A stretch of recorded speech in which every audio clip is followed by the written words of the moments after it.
Shalini Gupta, Head of Department Styling and Beauty in School of Fashion, Pearl Academy.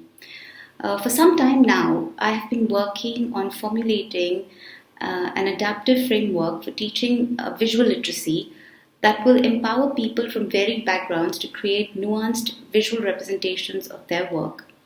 This is something I have used extensively to plan some of the sessions featured in this film. Our project, Raising Awareness of Value, Women and Crafts in India, revolves around highlighting the value of women-based craft like weaving, tie and dye, embroidery, through compelling visual narrative building and digital communication methods. The project started out as something that we were to do face-to-face, traveling to Kutch. But due to the lockdown, we had to change course very quickly. We adapted our plans to deliver our content online and attempted to co-create value communication of the artisans' products and processes using web conferencing. For some of the participants, the online medium did pose some challenges due to poor connectivity and language barriers. It was also uncomfortable for us not to be able to be involved physically, since the handmade has this very important element of tactility. But we all attempted to communicate this very tactility through photographs and film. Through this film, one should be able to really see the transformation that the whole team went through, the artisans and facilitators. It's also evident that we cannot discount the importance of platforms like Instagram, in communicating the value of craft products to a larger global audience.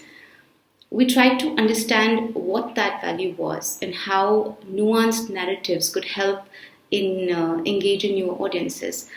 We focused primarily on three aspects of value that were people, process, and product, and how the story of each of these was equally important to tell. What was also really important was to understand the artisan designers' brands and what their purpose beyond profit was. These are the types of stories that consumers really connect with. As an educator and a professional, I believe that we should be lifelong learners. This workshop for me was truly inspiring because our artisan designer colleagues became willing students, and I could see a real hunger for knowledge and information. They're the best at what they do in terms of producing their craft. What they asked for specifically was to be able to communicate their work, their motivations, their living heritage to the world at large. In their photographs and films, I saw their craft through their eyes. It was an absolute joy, and I really hope that the time we spent together helps them take their brands to new heights.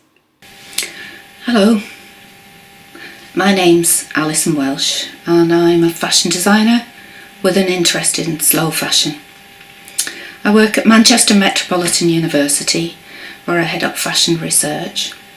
And before that, I was in the fashion prediction world, looking at trend prediction and the future of fashion. And I guess that business of looking at the future of the world has stuck with me. And the work that I do at the moment feels very much like the future, or it can be part of the future of fashion. So I'm very interested in working with crafts and particularly handmade textiles.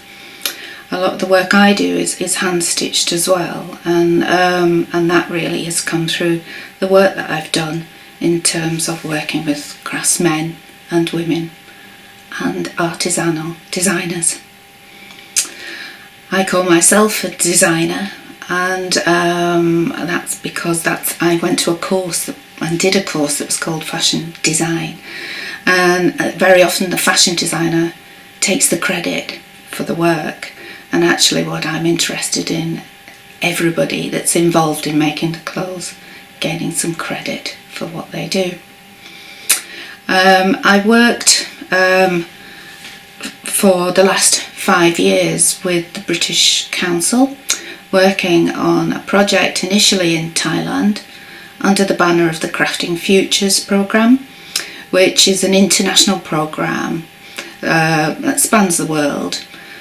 And that was a 3-year project where I travelled over there a lot, 2-3 times a year, to get to know the fabulous women that work out in northern Thailand.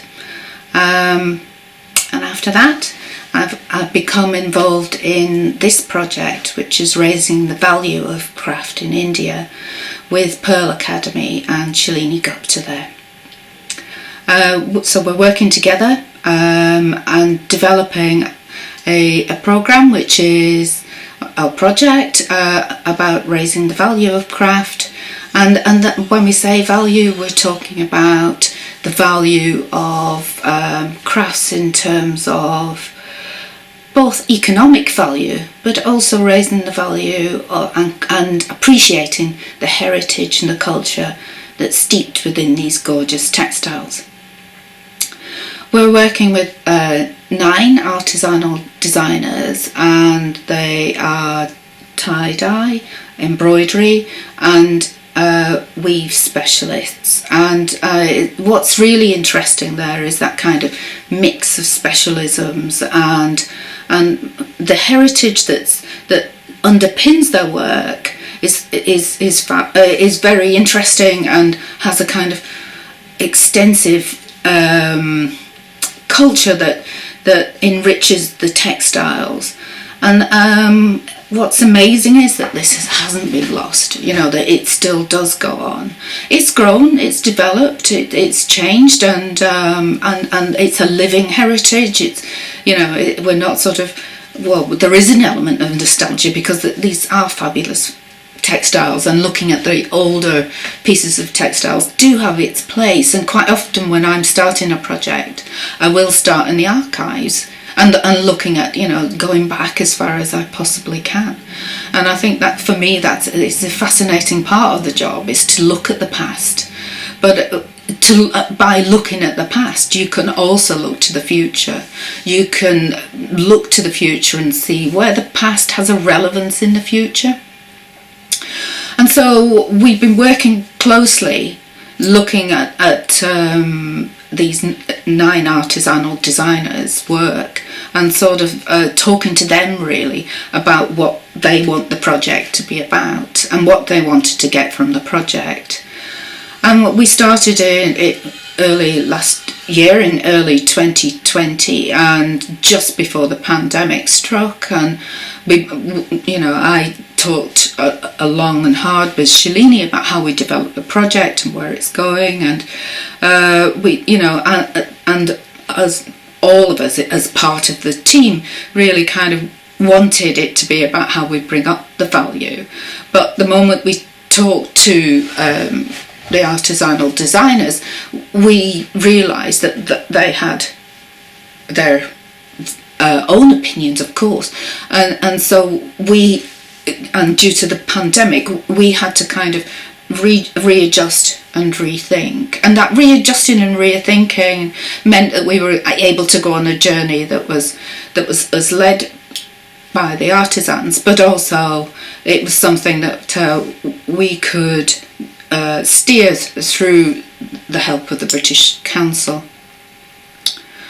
So we've been working really on a series of workshops, and sometimes they're 2 times a week and sometimes once a week, and for a couple of hours. And initially we focused on developing the photography to enable the use of social media.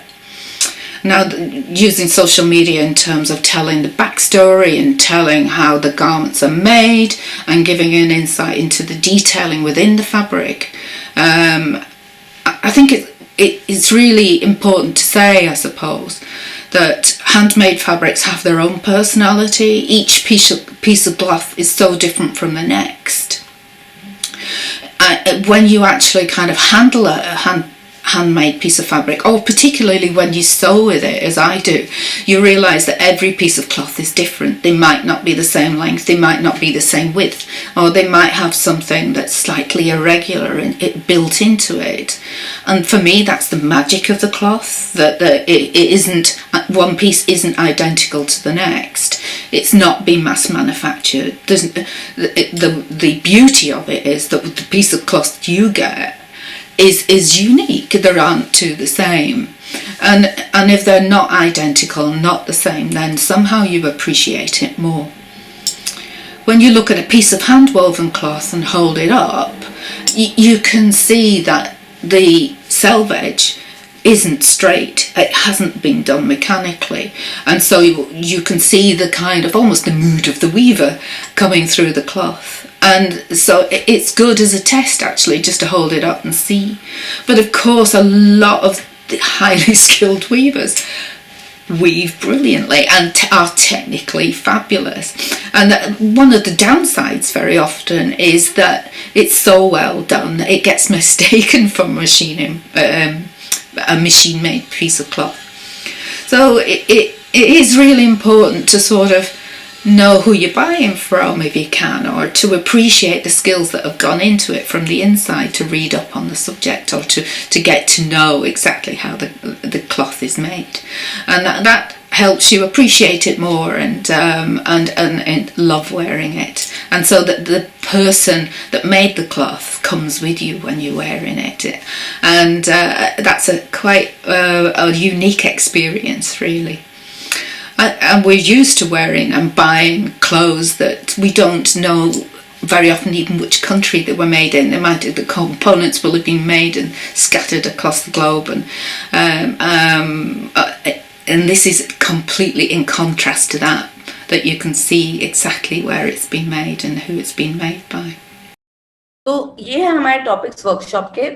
तो हम पहले, इससे आदित्य यहाँ पे हैं, हम पहले शुरू करने वाले हैं. आज का डेट होने वाला है कि सोशल मीडिया, हम बहुत लोग सोचते हैं कि आप अलग अलग पोस्ट लगा सके, बस वो ही देखते हैं लोग. एक्चुअली लोग नहीं देखते, एक नजरिया होता है देखने का, एक लुक होता है ओवरऑल.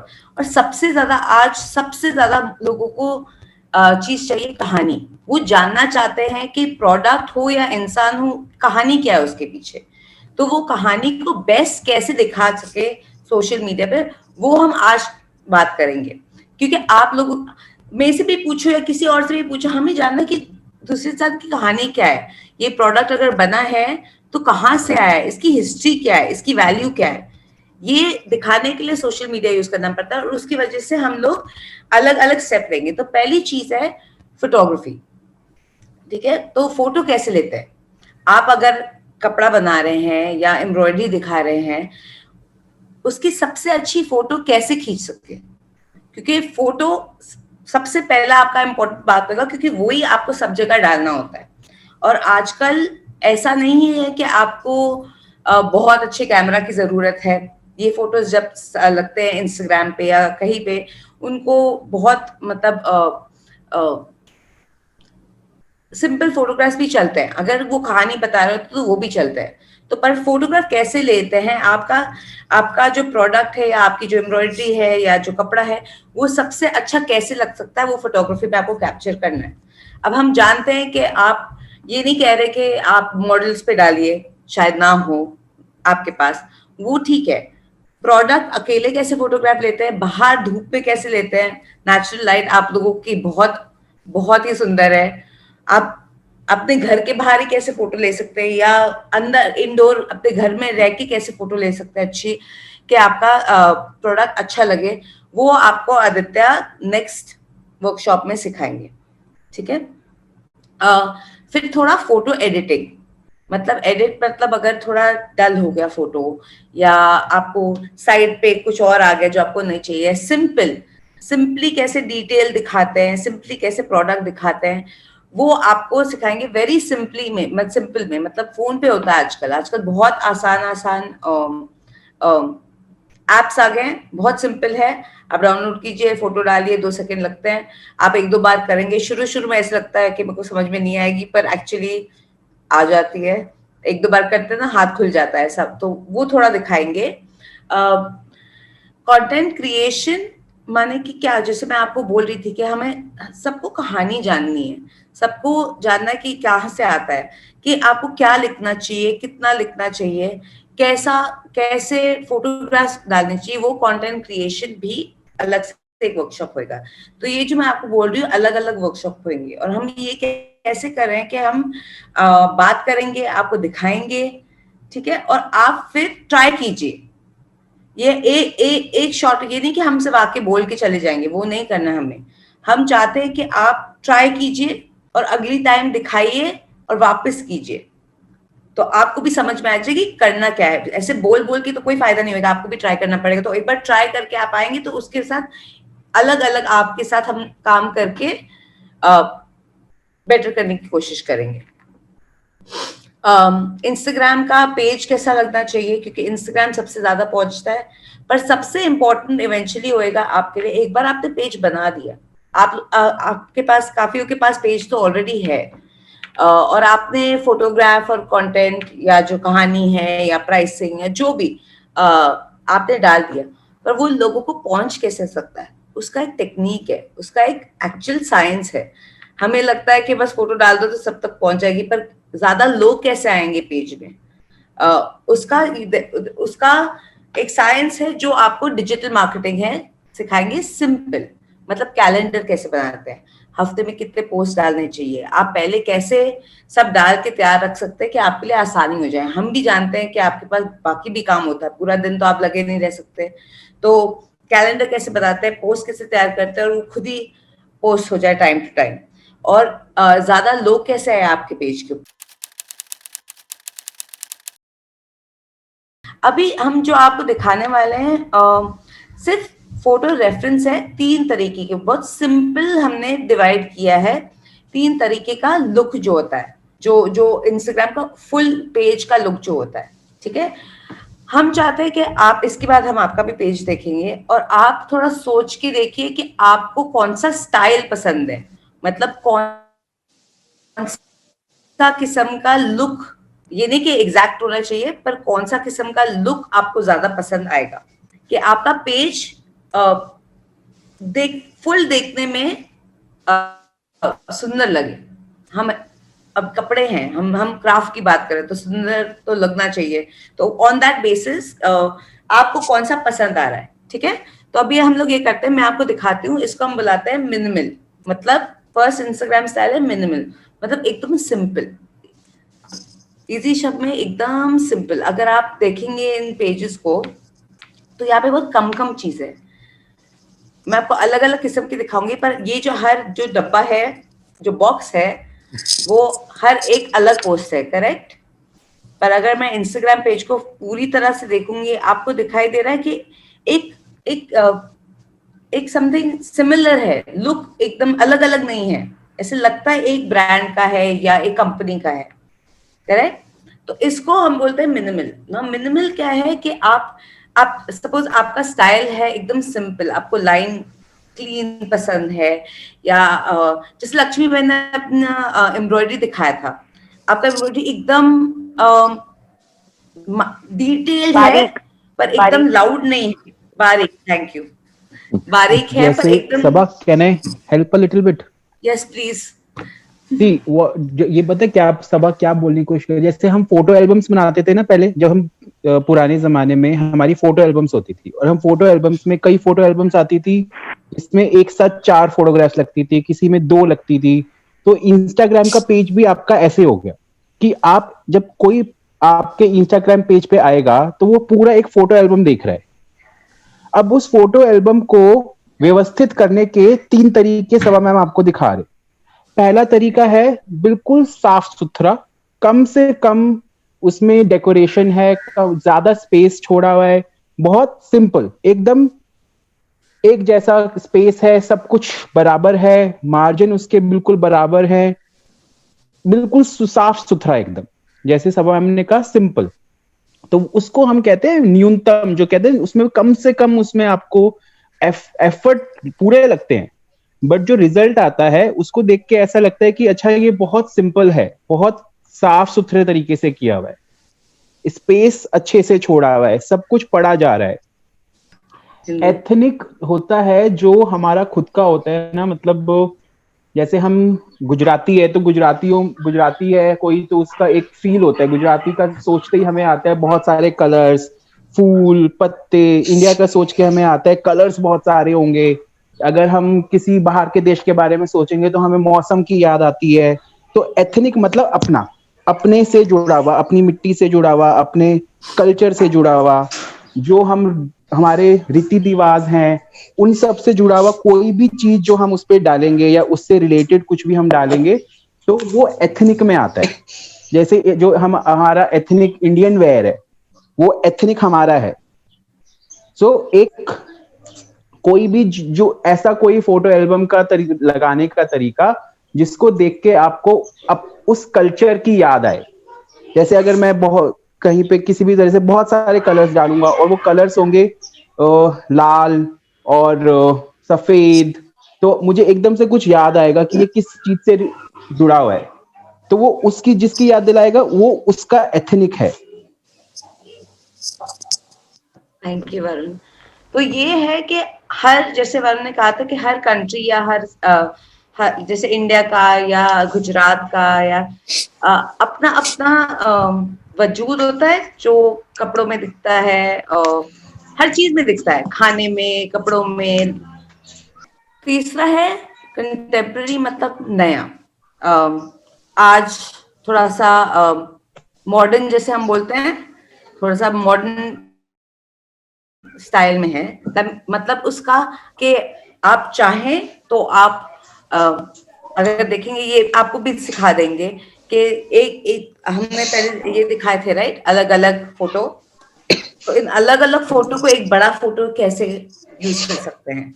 अगर आपका कोई बहुत ही सुंदर कोई आपने कुछ बनाया हो और आपको सिर्फ एक फोटो में नहीं डालना, आपको दिखाना है कि कितना अच्छा लग सकता है 3-4 फोटो लगा के, तो वो भी आपको सिखा देंगे। मॉडर्न मतलब नया, जो आप कर रहे हैं ये मतलब नहीं कि आप अपना ट्रेडिशन या कुछ भूल रहे हैं, पर जो आप कर रहे हैं उसको, अगर आप चाहते हैं कि आपका प्रोडक्ट ज्यादा यंगर लोगों तक पहुंचे, तो उसका लुक थोड़ा अलग होता है। आपको ये भी हम बात करेंगे कि आपका नॉर्मल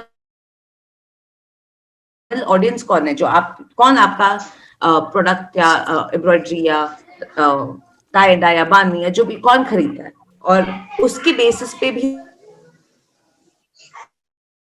आप डिसाइड कर सकते हैं कि आपको कौन सा का लुक चाहिए या कौन सा किस्म का इंस्टाग्राम पेज तैयार करना है। मेरा नाम मंकज सुरेश पर्वत है। मैं सरली गांव से हूँ। मैं वीवर हूँ। मैं 2008 में सोमया कला विद्यालय में ग्रेजुएट हुआ। Okay, Fiona, Jackie, I'll translate this for you. Suresh Bhai is joining us for the first time. He is also Krishna's elder brother and cousin, and he is from Sadli village, and he is a weaver, and he graduated from Somaya Kala Vidya in 2018 or 16. Right.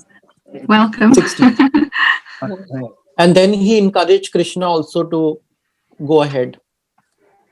Oh, brilliant. Suresh भाई, आपके पास कोई काम है अपना, दिखा सकते हैं अगर आसपास हो? हाँ। Okay. I thought since he's joining for the first time, it will be nice if he introduce. Yeah, thank and you. He's quite supportive to Krishna also, so that's really good. nice. I really like that the people are working together with with family and to support each other. I think that's really nice and interesting how that's emerging.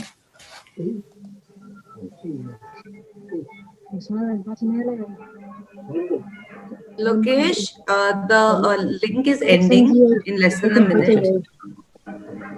तो यही उनको बोलो वापस join करने को। अच्छा, आप सब लोग के लिए कि सुरेश भाई, हाँ, आप दिखाते रहिए। ये लिंक खत्म होने वाला है, तो आप लोग सेम लिंक पे क्लिक करके वापस ज्वाइन कर लीजिएगा। ठीक है, ठीक है। हाँ, तब तक आप दिखा दीजिए। वाह, ये साड़ी है, काला कॉटन। Wow, that's amazing. बहुत सुंदर है। इसमें ट्रेडिशनल मोटिव बनाया है। हमने सोचा कि ऐसा कुछ करते हैं कि मतलब आप लोगों ने माइंड मैप करा है, लोकेश के साथ लोगों पे काम करा है, लेकिन कुछ हमें समझने के लिए हम चाहते थे कि एक आप अपने ब्रांड का एक स्टेटमेंट लिखें, कोर पर्पस स्टेटमेंट उसको हम बोलते हैं कि आपके ब्रांड का पर्पस क्या है। इससे दो तीन चीजें साफ हो जाएंगी कि आपका ऑडियंस कौन है, आपका स्टाइल क्या है काम करने का, और आपके काम का, आपका वो यूनिकनेस क्या है, वो वैल्यू क्या है जो औरों से अलग है, और आपका बैकग्राउंड क्या है जो हम यूज कर सकते हैं आपकी स्टोरी बताने के लिए, ऑडियंस से कनेक्शन करने के लिए। तो उसके लिए हमने कुछ क्वेश्चन लिखे हैं और इनके जवाब आपको लिखने हैं। उसको फिर पूरा एक कंबाइन करके हम एक पैराग्राफ बनाएंगे जो बन जाएगा आपका स्टेटमेंट। तो उससे फिर हमको भी क्लैरिटी हो जाएगी कि आपका जो इंस्टाग्राम पेज है वो कैसे लगना चाहिए। वो हम साथ में फिर डिस्कस कर सकते हैं, आपको कुछ ऑप्शन दे सकते हैं। Sabha, can you move to the next slide?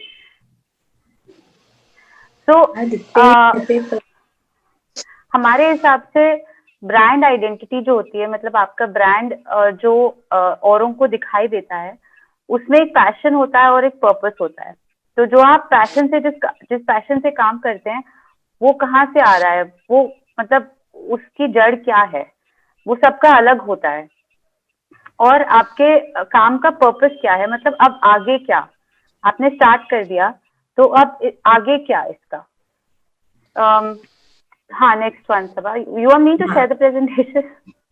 No, I can go next. I was just going to add to that. हाँ, add. हाँ, दुनिया भर में जो भी आजकल ब्रांड्स हैं ना, और काफी टाइम से जो चलता आ रहा है, बहुत सबसे बड़ी बड़ी कंपनी, जैसे आप सोच लो गूगल भी समझ लो, ठीक है, वो सब ऐसे एक स्टेटमेंट में काम करते हैं जो उनका वजूद जो होता है उस स्टेटमेंट में लिखा होता है कि वो उनके लिए सबसे महत्वपूर्ण क्या है, सबसे इम्पोर्टेंट या सबसे उनका पैशन या रीजन कहाँ से आता है। तो ये नहीं कि हम करवा रहे हैं या कुछ ये नई बात है, ये एक्चुअली है। बहुत सब बड़ी कंपनियों के पास एक ब्रांड का वजूद होता है कि हम है क्यों, और हमारे पास अलग क्या है, जो इंसान जो हमारा क्लाइंट या जो भी खरीदेगा या जो हमसे कनेक्ट भी करेगा उसको क्या पसंद आएगा, या क्या कौन से किस्म के लोग हमसे अट्रैक्ट, लाइक हमारी तरफ आकर्षित होंगे, जो हमारी तरफ आएंगे, जो हमारे लिए लॉयल कस्टमर बनेंगे। तो जो पर्पस जिसे हम बोलते हैं वो बियॉन्ड प्रॉफिट होता है, मतलब वो मुनाफे से आगे होता है, वो मुनाफे से बढ़ के होता है। मुनाफा एक चीज होती है जो आ ही जाएगा अगर हमारा जो, जैसे सबा कह रही है, वजूद अगर हमारा पर्पस काम करने का स्ट्रॉन्ग है तो मुनाफा तो आ ही जाएगा। आप अगेन इसमें बहुत सारा रेपिटेशन होगा पुराने क्वेश्चंस में से, लेकिन आप दुनिया से कैसे बात करेंगे, मतलब आप यानी आपका ब्रांड,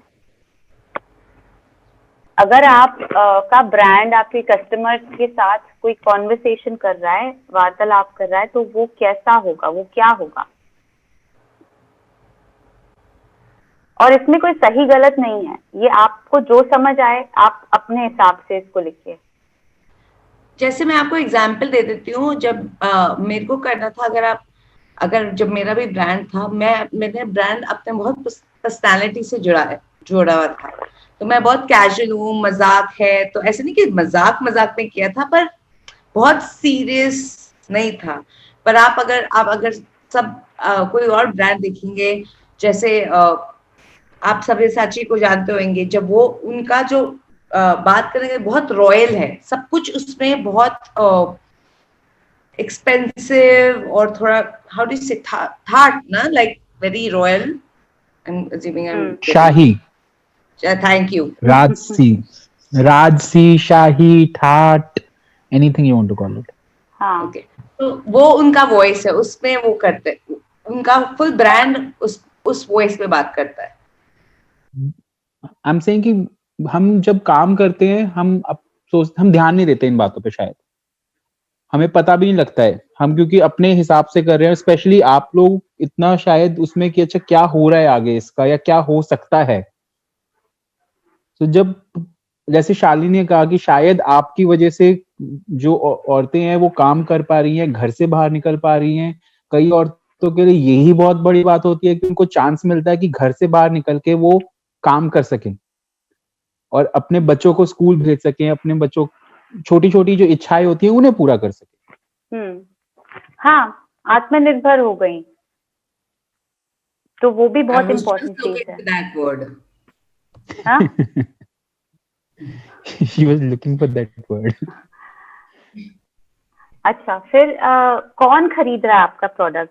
तो ये बहुत इम्पोर्टेंट क्वेश्चन है कि आपका क्लाइंट कौन है, ये इसका एज क्या है, इसका मतलब मे बी इनकम लेवल क्या है। अगर इसके बारे में थोड़ा सा सोच सकें कि मतलब जैसे सिटीज भी डिफाइन कर सकते हैं, कंट्रीज डिफाइन कर सकते हैं, तो कौन खरीद रहा है आपका प्रोडक्ट, ये बहुत इंपॉर्टेंट है। क्योंकि अगर हम सोशल मीडिया ऑप्टिमाइजेशन भी करें तो उसके लिए भी हमको कुछ कैटेगरी सिलेक्ट करनी पड़ती हैं कि वो फिर अगर हम एड्स भी करें छोटे छोटे तो वो किसके पास जाएंगे, ये जानना बहुत जरूरी है। तो जो क्लाइंट, एक आपका आइडियल क्लाइंट कौन है जो आपसे खरीद रहा है ये प्रोडक्ट, उसके बारे में कुछ लिखना बहुत जरूरी है। क्योंकि सबको नहीं पसंद आएगा, सबको सब कुछ नहीं पसंद आता, इसलिए हमको थोड़ा सा उसको टारगेट करना पड़ेगा कि ये है हमारा क्लाइंट। मे बी वो ट्रैवल करता हो, मे बी वो उसके एजुकेशन लेवल कुछ ऐसी हो कि उसको समझ आए, या कल्चरल मतलब ओपननेस हो कल्चरल, तो उस टाइप का किस टाइप का म्यूजिक एंजॉय करता होगा, वो किस टाइप की मूवीज एंजॉय करता होगा, उस टाइप का कुछ हमें एक प्रोफाइल बनाना पड़ेगा। तो आपके दिमाग में जो भी आए क्लाइंट के बारे में आप लिख सकते हैं, जो भी रेफरेंस पॉइंट हो। मतलब जैसे अगर आप कहें कि थोड़ा मतलब आई डोंट नो क्या क्या क्या हो सकता है, मैंने अभी आपको बताया थोड़ा बहुत। तो बहुत सिंपल चीजें हो सकती हैं कि क्या वो क्लासिकल म्यूजिक एंजॉय करता है, उस टाइप की चीजें। ये सबसे इम्पोर्टेंट क्वेश्चन है आई थिंक, क्योंकि आर्टिस्ट की तौर पे और हम सब अपने अपने काम में बहुत मसरूफ हो जाते हैं। ये मैंने खुद गलती की हुई है जिंदगी में, जहाँ मेरे को नई चीजें बनानी है और चीजें बनानी है, और वो बनाने में इतना इन्वॉल्व हो जाता है कि कौन खरीदता है वो ही नहीं सोच रहे। तो ये बहुत इम्पोर्टेंट है कि आप अपनी तरफ से थोड़ा सोचिए कि किसके लिए है ये, कौन खरीदेगा ये, कौन सबसे ये सबसे इम्पोर्टेंट क्वेश्चन है, one of the most important question है ना। सर एक चीज मैं कहना चाहती हूँ यहाँ पे कि हम लोग जैसे मॉडल के साथ काम करते हैं, लेकिन इतना ज्यादा नहीं, इतना प्रैक्टिकल भी नहीं हम लोगों के लिए। तो सर आप कुछ ऐसा हमें गाइडेंस दे सके जहाँ पे हम विदाउट मॉडल काम कर सके, जैसे कोई प्रॉप यूज करके, या कोई पता नहीं, हमें भी कुछ आइडिया नहीं है इस चीज का, कुछ हेल्प कर सके बहुत अच्छा रहेगा। हमारा एक सेशन होगा प्रोडक्ट फोटोग्राफी के ऊपर, ठीक है। उसमें रूल्स जो मैंने फोटोग्राफी के बताए हैं ये सेम रहेंगे, ठीक है। अब आप अपने घर के अंदर अगर आप शूट कर रहे हैं तो आप विंडो लाइट को, ये भी मैं अभी के लिए बता रहा हूँ, प्रोडक्ट फोटोग्राफी के बारे में बताता हूँ, लेकिन अगर आप घर के अंदर शूट कर रहे हैं ना इंडोर्स में, तो आप विंडो लाइट, जो आपकी विंडो से लाइट आ रही है उसको यूज करिए, आपके डोर से लाइट आ रही है उसको यूज करिए, ठीक है। लाइट जो आपकी ट्यूब लाइट्स हैं, अगर आपके पास रिफ्लेक्टर नहीं है, ठीक है, आपके पास डोर से लाइट आ रही है, आपके पास एक तरफ शैडो आ रही है, अपने रूम की ट्यूब लाइट ऑन कर लीजिए, क्या होगा, वो रिफ्लेक्टर की तरह काम करेगी, फिल कर देगी शैडोज, मतलब भर देगी शैडोज को, है ना। तो ऐसे ही प्रोडक्ट में होगा। प्रोडक्ट में क्या होगा वो हम बात करेंगे इसमें। मैम शालिनी आपको बताएंगी कि आप अपने प्रोडक्ट्स को कैसे स्टाइल कर सकते हैं बेसिकली, एंड मैं आपको बताऊंगा कि आप उनको शूट कैसे कर सकते हैं। ओके। तो शूट करने में क्या है, जैसे हम मॉडल्स को शूट कर रहे हैं वैसे ही हम प्रोडक्ट को शूट कर रहे हैं, बस फर्क क्या है, हमको अगर नॉलेज है प्रोडक्ट लाइटिंग और फ्रेमिंग की, तो हम उसको प्रोडक्ट में भी इस्तेमाल कर सकते हैं उसी नॉलेज को। मतलब लाइटिंग तो चेंज नहीं होगी ना, लाइटिंग तो सेम ही रहेगी, तो हम उसी को प्रोडक्ट में भी यूज कर सकते हैं, उसी को मॉडल में भी यूज कर सकते हैं। ठीक है। तो कुछ अलग नहीं है। एक ये होता है कि हाँ मॉडल नहीं मिल रहा है तो उसकी जगह हम क्या कर सकते हैं, एक डमी रख सकते हैं अपने, है ना, डमी रख सकते हैं। जैसे अगर हम किसी स्टैंड की बात करें, एक पोल की बात करें, एक पोल रख सकते हैं, उसके ऊपर अपना जो क्लॉथ है उसको कैसे स्टाइल कर सकते हैं। ठीक है, ये सब हमारे, हम मे भी नेक्स्ट सेशन में बात करेंगे इस बारे में, है ना। तो जाकिया बहन, एक चीज और, जैसे आपने देखा होगा कि जो बहुत सारे जो बहुत फेमस फोटोग्राफर्स हैं वो भुज में जाके, कच्छ में जाके फोटोशूट करते हैं लोगों की। अगर कोई ऐसा हो आपके जान पहचान में जो मतलब ऑब्वियसली थोड़ा बड़ा, मतलब 18 साल से ऊपर होना चाहिए, जिसको मतलब वो माइंड ना करे, तो बहुत कैरेक्टरिस्टिक फेसेस पे, आपको जरूरी नहीं है कि कोई मॉडल की जरूरत है, आप कोई बहुत कैरेक्टरिस्टिक फेस पे अगर मतलब कोई है आपके पास, कोई आदमी है, कोई लेडी है जिनको आप कन्विंस कर सके, जो इसके साथ ठीक हो, अगर घूंघट पहन के भी करें, फेस कवर करके भी करें, तो भी कोई प्रॉब्लम नहीं है, क्योंकि बॉडी लैंग्वेज बहुत कुछ बोल देता है। तो ऑलवेज मॉडल की जरूरत नहीं है। आई थिंक जो बहुत ऑथेंटिक, जो बहुत रियल फोटो आती हैं वो लोगों पे ही आती है। द स्ट्रीट स्टाइल, उसको स्ट्रीट स्टाइल कहते हैं। उसको थोड़ी अगर स्ट्रीट स्टाइल भी आ रहा है ना तो वो और ऑथेंटिसिटी उसमें और बढ़ जाती है, क्योंकि बांद्री कहाँ का है, कल्चर दिखा रहा है वो उसके साथ अपना। सो अगर आपके पास मॉडल नहीं है, आपके पास कोई, जैसे अभी हमने ओल्ड वुमेन वाली शेयर करी थी, अगर वो आपकी बांद्री को शो कर पा रही है ना, और आपने उनको बिठाया, उनके साथ अपनी बात करिए, उनके साथ 10 मिनट बात करिए, उनको समझाइए, उसके बाद उनसे कनेक्ट करिए, उसके बाद उनकी पिक्चर्स लेना शुरू करिए, आपको खुद पता चलेगा। आप सीधा किसी मॉडल के पास जाएंगे ना, वो पोस्ट करना शुरू कर देगा। बट अगर आप किसी के साथ कनेक्ट करके आप उसकी पिक्चर्स ले रहे हैं ना, जब हम स्ट्रीट फोटोग्राफी करते हैं तो हम अगर उनसे बात करके हम उनकी पिक्चर्स ले रहे हैं ना, तो एक कनेक्ट बन जाता है। उसके बाद ना वो खुल जाते हैं आपके साथ, और उसके साथ वो नेचुरल पोजेस देंगे आपको, हंसेंगे, खेलेंगे, जो भी करेंगे, आपको नेचुरल पोजेस मिलेंगे। और आपको पता है कि आप अपनी बांधी को किस तरह यूज कर सकते हैं एक सब्जेक्ट के ऊपर। और जाकिया बहन, आपका तो है ही, आपने बोला आपके पास बहुत महिलाएं जिनके साथ आप काम करते हैं, तो आपका तो है ही, वो कनेक्ट ऑलरेडी है। अगर उनमें से किसी को, और हम यही पहले बात कर रहे थे राइट, आपने चूज भी किया था कुछ हो एथनिक प्लस कंटेम्प्रेरी, तो आपका अगर स्टाइल एथनिक हो और आप अपना स्टाइल कंटेम्प्रेरी हो, पर आप अपने एथनिक जहां से हैं वहां के लोगों का शूट ले, तो आपका हमने जो बात की थी ब्रांड आइडेंटिटी का, प्लस ये जो आपको आदित्य सर दिखा रहे हैं वो कैसे ज्वाइन करते हैं, आप वो मॉडल्स भी ले सकते हैं, तो वो बहुत एक्चुअली वो बेटर रहता है। मैं तो सिर्फ ये बोलता हूँ, किसी वेस्टर्न क्लोथिंग को मैंने कभी किसी देसी के ऊपर शूट होते हुए नहीं देखा। सो एक बांधनी हमारी कल्चरल है, तो हम उसको अपने कल्चर पे शूट करके देखते हैं ना, कैसा लगता है। पर सर यहाँ पे वही प्रॉब्लम है ना कि विमेन पर्सनली यहाँ पे अपने आप को दिखाना नहीं चाहती है, मतलब उनका फेस हर बार, मतलब वो अवॉइड करती है अपना फेस दिखाना, वही चीज प्रॉब्लम। वो कल्चरल सिग्निफिकेंस है आपकी ना, तो घूंघट करके या शैडो से कवर करेंगे, या जैसे क्रॉप किया गया वैसे कवर करेंगे, या जिस एंगल में देख रहे, जैसे हमने देखा था ना कि स्पेस दिखा रहे हैं, लाइन ऑफ साइड दिखा रहे थे जो बात कर रहे हैं, अगर आप किसी का सर पीछे से दिखा दीजिए और शक्ल बिल्कुल ना दिखे, वो पीछे अगर देख रहे हो और घूंघट हो, तो वो भी चलता है। जैसे हेयर फ्लिप होता है, सब they can do here flip किया तो उनका फेस ब्लर हो जाएगा, इनकी बॉडी स्टिल रहेगी।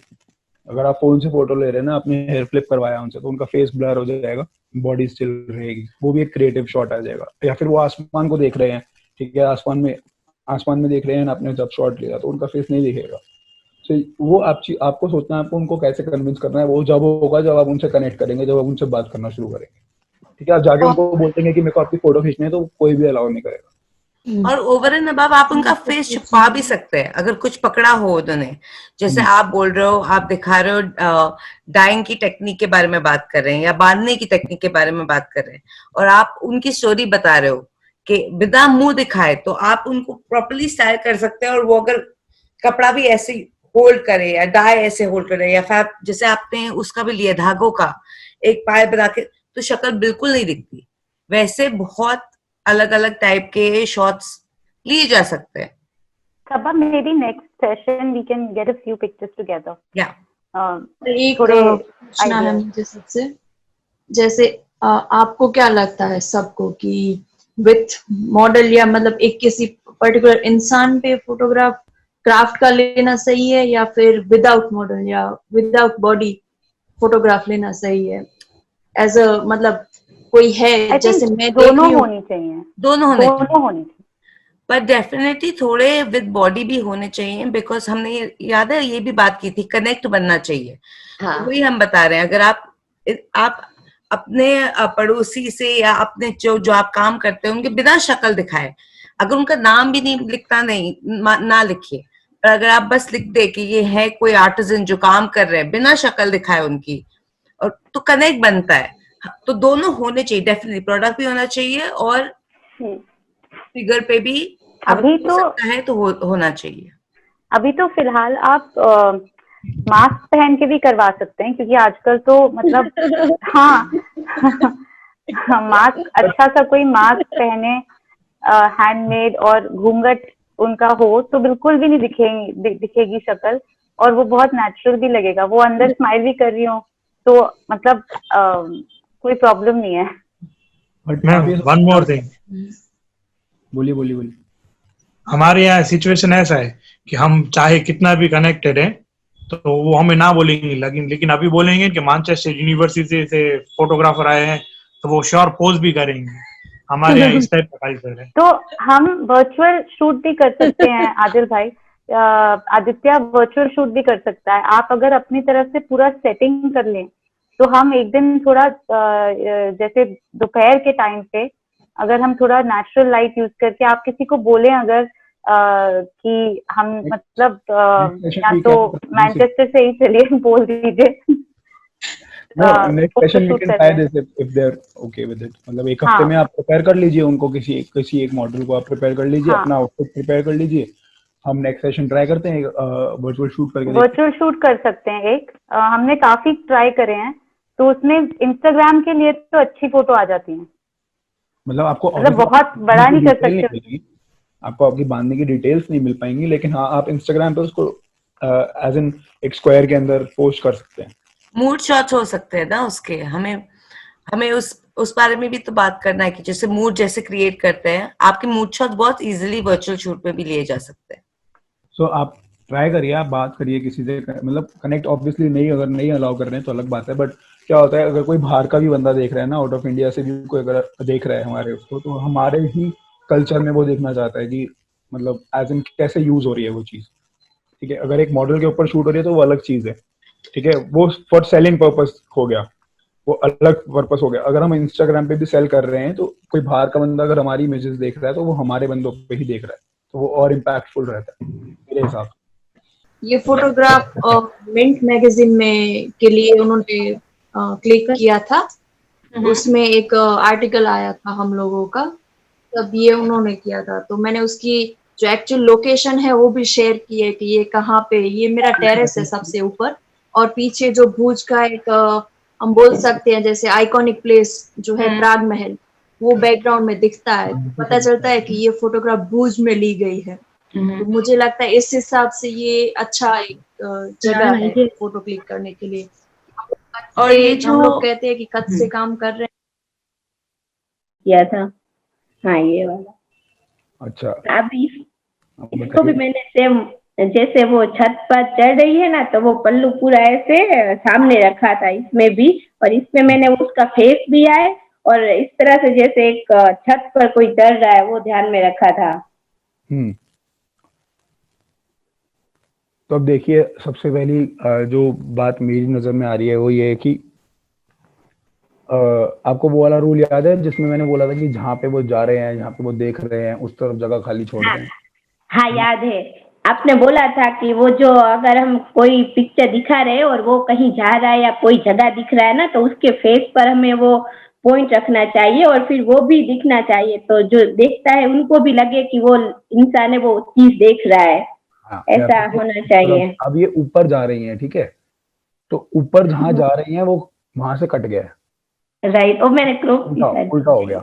आपने उनको, आपने अपने सब्जेक्ट को तो सही जगह पे प्लेस कर दिया, बट अब जैसे हमारी 4 बिंदुएं थी, एक इधर एक इधर एक नीचे हाँ एक नीचे। हाँ तो आपने इस वाली पे प्लेस कर दिया, आपको इस वाली पे प्लेस करना था।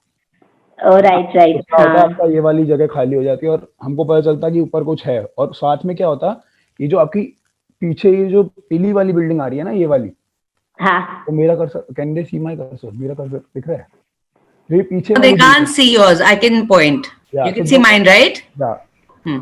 तो ये वाली जो बिल्डिंग है ना, इसमें ये नहीं आती फिर फ्रेम के अंदर। अब ये भी एक राइट डिस्ट्रैक्शन है मेरे लिए, मतलब ये भी मेरा ध्यान भटका रही है एक तरह से। तो क्या जी होगा, सर वन ड्राइव, या तो I'm just showing the crop, हाँ? मतलब ओके थोड़ा नीचे से भी,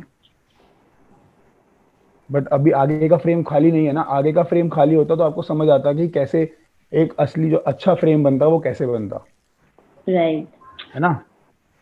और दूसरी बात, इनका फेस देखो आप, इनके फेस पे इतनी ज्यादा धूप पड़ रही है, इनकी आंखें खुल भी नहीं रही हैं, है ना, धूप बहुत हाँ तेज है। आपको अगर ऐसी लाइट चाहिए, आपको अगर थोड़ी हार्ड लाइट में फोटो खींचनी, मैंने आपको क्या बताया था कि हाँ आपको वो ये ध्यान रखना है कि आपके मॉडल के ऊपर लाइट कैसे पड़ रही है। ठीक है, हाँ अब इस तेज धूप में भी फोटो खींचने का मैंने आपको क्या तरीका बताया था। एक, या तो आप अपनी लाइट को किसी कपड़े से मतलब जैसे लाइट आ रही है वहां पे आप कपड़ा लगा के उसको रोक दीजिए थोड़ा, है ना। या फिर आप मॉडल को इस तरह खड़ा करिए कि उसके ऊपर, उसके मुंह पे डायरेक्ट लाइट ना पड़े, एक तरफ से लाइट पड़े, जिससे वो अपनी आंखें भी खोल पाए और अपना एक्सप्रेशन भी दे पाए, है ना। जी हाँ ये मैंने दूसरे एक में ध्यान रखा था अच्छा, अभी नेक्स्ट होगा उसमें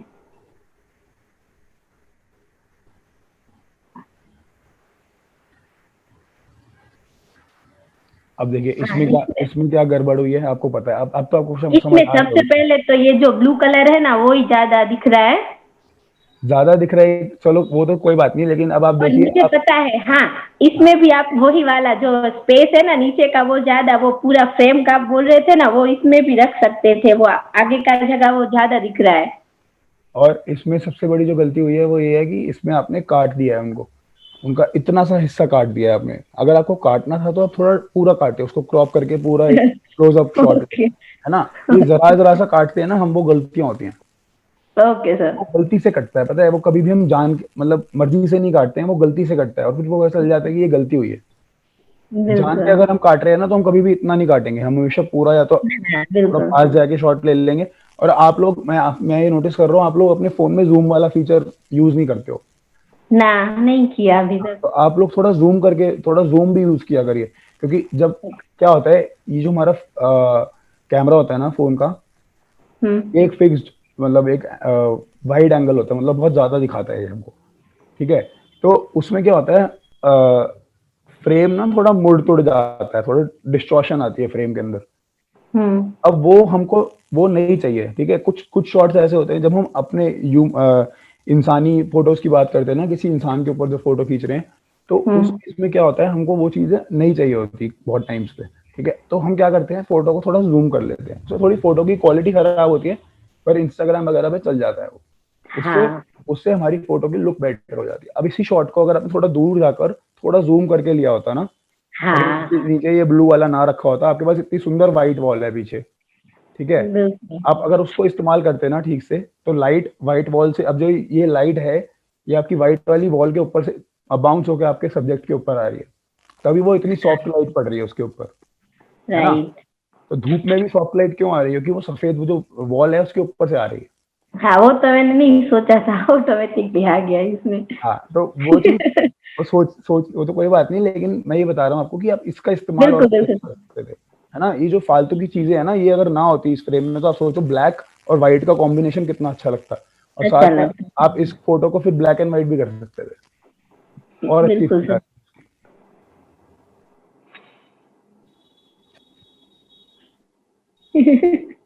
इसका तो मैं आप खुद बता दो आपने क्या किया है शॉट। ये वही बस वो वाला सीढ़ी पे सीढ़ी के साइड वो देख रहे हैं वहां पर, यहाँ से। अब मैं बताता हूँ आपको इसमें आप क्या कर सकते थे। आपको सीढ़ी की दीवार पे दिख रही है जो धूप पड़ रही है, खिड़की सीढ़ी की जो दीवार है, हाँ ये जो धूप पड़ रही है, जो वाली धूप, ओ हाँ हाँ, इसको इस्तेमाल कर सकते थे आप इसमें फेस के लिए। हाँ ओके, जरूरी हमको हर शॉट में जरूरी नहीं होता कि हम पूरा पूरा का पूरा ऊपर से नीचे तक ले, नहीं, है ना। तो फेस के लिए भी छोड़ो, अगर वो खड़ी होती वहां पे, ठीक है, अगर वो खड़ी होती वहां पे, फेस नहीं आता उस धूप में, फेस नहीं आता उस टाइम पे, लेकिन इनका जो आउटफिट है वो उस धूप में आ रहा होता, तो आप उस टाइम पे क्या कर सकते थे, सिर्फ आउटफिट का एक क्लोजअप ले सकते थे ऐसी लाइटिंग के साथ। समझ रहे? तो आप ये चीज अभी मेरे को पता है ऑब्वियसली पहली बार हुआ है, पहली बार आप सीख रहे हो, आप धीरे-धीरे ये चीजें ना नोटिस करना शुरू करो, इन चीजों को नेक्स्ट टाइम पर कर, है ना, तो उससे क्या होगा, आपको बेटर आइडिया होता रहेगा। हाँ, जाकिया बहन, आदिल भाई, आप बताना चाहेंगे इस फोटो के बारे में?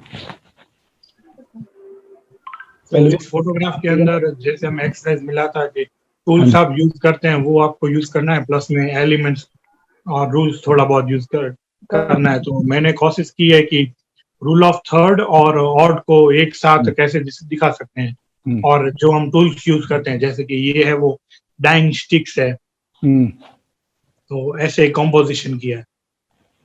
मुझे मेरा पर्सनली ये फेवरेट शॉट है अभी तक में, जो 5 शॉट्स है उन सब में, और मतलब बहुत अच्छा लग रहा है ये shot overall. If we talk colour combination की बात करें, या जिस तरह से आपने प्लेसमेंट करी है हर चीज की, उसकी बात करें, बहुत मतलब ऐसा लग रहा है कि हाँ बिल्कुल सोच समझ कर पूरा टाइम लेकर ये शॉट लिया गया, और आई एम श्योर आपको टाइम लगा होगा इस शॉट को सोचने में और इसको बनाने में।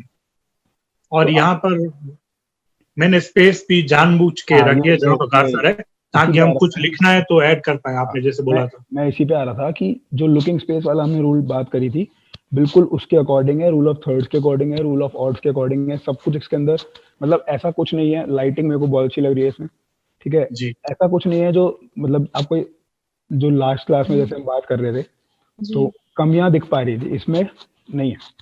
ग्रेट। बस मेरे को ये पूछना था कि आपने मॉडल वाला नहीं ट्राई किया कुछ? ये जो प्रोडक्ट सर मॉडल इस बार पॉसिबल नहीं हो पाया, इसलिए हम करेंगे ट्राई, फिर आपके साथ शेयर करेंगे। लेकिन अब मैं बताता हूँ इसमें हम और क्या कर सकते हैं। इसमें हम जब एडिटिंग एप्स में जाते हैं ना, तो शार्पनेस थोड़ी बढ़ा सकते हैं इसकी। उससे क्या होगा, जो डिटेल्स है ना, जो टेक्सचर है क्लॉथ का, वो और थोड़ा एनहांस हो जाएगा और दिखने लगेगा। बाकी ये शॉट की कॉम्पोजिशन, इसकी फ्रेमिंग, इसका एंगल, सब कुछ बहुत अच्छा है। ठीक, इसमें मैंने रिफ्लेक्टर यूज किया था, आप देखेंगे थोड़ा बहुत आपको फर्क दिखेगा। लेफ्ट हैंड साइड में थोड़ा सा लाइट कम है, लेकिन फिर मैंने व्हाइट A4 शीट लेके, A3 शीट लेके वहां पर यूज किया। नहीं, वो समझ आ रहा है, क्योंकि या तो मेरे को लगा था कि जो एम्बिएंट लाइट आपके आसपास है उसमें ही लाइट एक तरफ से आ रही है, एक तरफ से आप एम्बिएंट लाइट यूज कर रहे हैं, मतलब जो आपके रूम की लाइट है वो यूज कर रहे हैं। जैसा कि मैंने आपको बताया था, अगर आप डोर के साथ रख देते हैं अपने इसको क्लोथिंग को, तो डोर से जो मेन लाइट आएगी वो ज्यादा लाइट होगी, और जो अंदर लाइट होगी वो कम होगी। तो हमारी लाइट होती है 2 लाइट्स अगर हम यूज कर रहे हैं, तो एक लाइट को हम बोलते हैं मेन लाइट बोलते हैं, की लाइट बोलते हैं, और दूसरी को बोलते हैं फिल लाइट। उसको फिल लाइट क्यों बोलते हैं? क्योंकि जो मेन लाइट हमारी होती है ना, उससे जो शैडोज बन रही होती है, हाईलाइट शैडोज, आपको समझ आ चुका है कि हाईलाइट होता है। तो जो मेन लाइट से हमारी शैडोज बन रही होती है ना, तो जो फिल लाइट होती है वो उन शैडोज को फिल कर देती है लाइट से। बराबर, बस ये है। तो जो आपका रिफ्लेक्टर है ना, वो फिल लाइट है, तो वो उतनी लाइट नहीं है जितनी आपकी मेन लाइट है, जो आपकी राइट से आ रही है वो उतनी लाइट नहीं है, लेकिन उससे कम लाइट है, और वो आपके इस इमेज में डायमेंशन डाल रही है। मतलब जहां जहां बहुत ज्यादा अंधेरा हो रहा है, हमें नहीं चाहिए, वहां एक लाइट डाल रही है, थोड़ी सी, उतनी नहीं डाल रही जितनी उधर थी, उससे थोड़ी कम, लेकिन जो अंधेरा है उसको भर रही है लाइट से, इसलिए उसको फिल लाइट बोलते हैं। ठीक है, नहीं तो ये लाल नेक्स्ट वन। या I love these colors, so beautiful. और सर ये हमने जो रूल ऑफ ऑड होता है जो कि 3 या 5 या इस हिसाब से किया है, और थोड़ा आपने बोला था ना कि मूवमेंट या ऐसा कुछ, क्योंकि ये एक जैसे ये ऑरेंज कलर है तो पहली नजर वहां पे जा रही है, और ये पूरा लेके जा रहा है फिर वो बास्केट की तरफ। तो आंख घुमाने की जो आपने बात कही थी कि एक चीज पे फोकस होके फिर बाकी चीज पे आए, तो ये सोच के किया था। और ट्राई भी किया था कि फ्रेम इन फ्रेम भी हो, जैसे एक फ्रेम हमारा फोटोग्राफ है, उसके अंदर एक और बाउल लेके इसके अंदर फिर रखा है। इसको हम फ्रेम इन फ्रेम नहीं कहेंगे, बट हाँ मैं इसमें आपको एक चीज बताना चाहता हूँ। ये काइंड ऑफ मतलब एक तरह का फिल द फ्रेम है, हमारा पूरा फ्रेम इसी से भरा हुआ है, ठीक है। जैसे पिछले वाले में नेगेटिव स्पेस जो थी वो थी, इसमें जो नेगेटिव स्पेस है वो फिल द फ्रेम वाली है, ठीक है, मतलब चारों तरफ से बराबर टाइप है, तो वो फिल द फ्रेम वाला हमारा एक तरह से आ रहा है। बट इसमें हम क्या कर सकते थे, मतलब अच्छा लग रहा है, बहुत अच्छा लग रहा है। क्यों? सबसे बड़ी बात, आपने बैकग्राउंड परफेक्ट चूज किया है, क्योंकि आपका कलरफुल, आपका जो ऑब्जेक्ट है वो बहुत कलरफुल है। अब आप इसके साथ अगर कोई कलरफुल बैकग्राउंड यूज कर लेते ना, तो शॉट बिल्कुल खराब हो जाता। सबसे इम्पोर्टेंट चीज जो आपने इसके अंदर रखी है वो ये है कि आपका बैकग्राउंड प्लेन है, टेक्सचर है बैकग्राउंड के अंदर, ठीक है, एंड जो आपका मेन कलर है वो बाहर निकल के आ रहा है, मेन जो ऑब्जेक्ट है वो पता चल रहा है, बाहर आ रहा है उस शॉट में से। बस हम क्या, एक चीज और क्या कर सकते थे इसके अंदर, अगर हमें नेगेटिव स्पेस छोड़नी होती तो आप इसको प्लेस कहाँ पे करते, अगर आपको थोड़ी नेगेटिव स्पेस छोड़नी होती, खाली जगह छोड़नी होती? लेफ्ट को ले जाते, ये जो पूरा कंपोजिशन है उसको लेफ्ट की तरफ डाल देते, क्योंकि वो जैसे यहाँ पे आ रहा है तो उसके आगे जगह रहनी चाहिए, तो इस हिसाब से करते। तो हम क्या करते, मैं क्या करता, जो हमारा लेफ्ट वाला रूल ऑफ थर्ड का पॉइंट आता है ना, उसके ऊपर टॉप में कोने में, मतलब ऊपर से शुरू करता और लेफ्ट में रखता था कि नीचे राइट साइड में स्पेस खाली रहती है। तो उसका फ्लो जो जा रहा है जी, वो जस्टिफाई हो जाता है और अच्छे से। अभी भी बहुत अच्छा लग रहा है शॉट, अभी भी कुछ कमी नहीं है शॉट में, डिटेल्स प्रॉपर आ रही है, सब कुछ प्रॉपर है shot.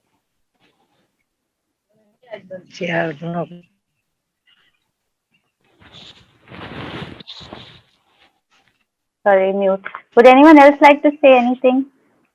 Jackie, you looked really excited when you saw this. Yeah, and they're gorgeous. I don't know what Anita said, but they look really lovely to me. Beautiful, really, and you can really see the details and the, like you say, the texture. You can almost feel it. Yeah. Material. It's so lovely. Beautiful work. I'm blown away. I agree. I think it's a strong image. It's graphic and bold, and the use of the white with the really strong orange, and you know, it's a good composition. It grabs your attention. You know, there are things you can improve on, and no doubt you've been told about that. But I think it would look great on Instagram. It would make a good square, powerful image. Well done. Quite playful. It almost looks like a fish. Yeah. Yes. And if you were buying, you would know what you were buying, because you can. It's so real, isn't it? Yeah. It's beautiful. You can almost feel it, and I think, yeah, जो flow आपने दिया है ना कपड़े में, उससे कपड़े का भी फील आ रहा है कि कपड़ा कितना सॉफ्ट और कैसे ड्रेप होगा, उसका भी फील आ रहा है इसमें।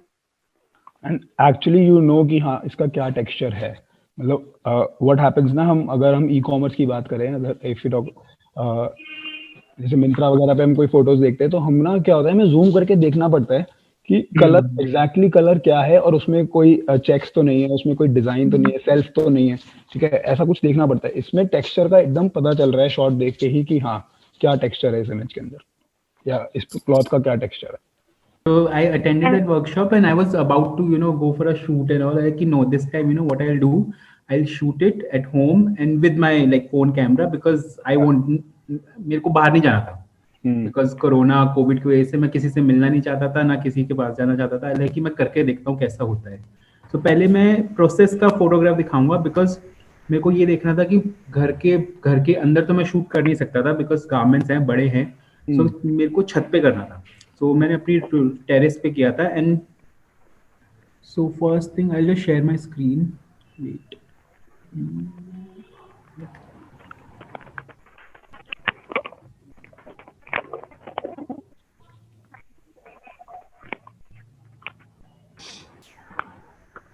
जाकिया बहन एंड आदिल भाई, आपके शूज बहुत अच्छे लग रहे थे आज, बहुत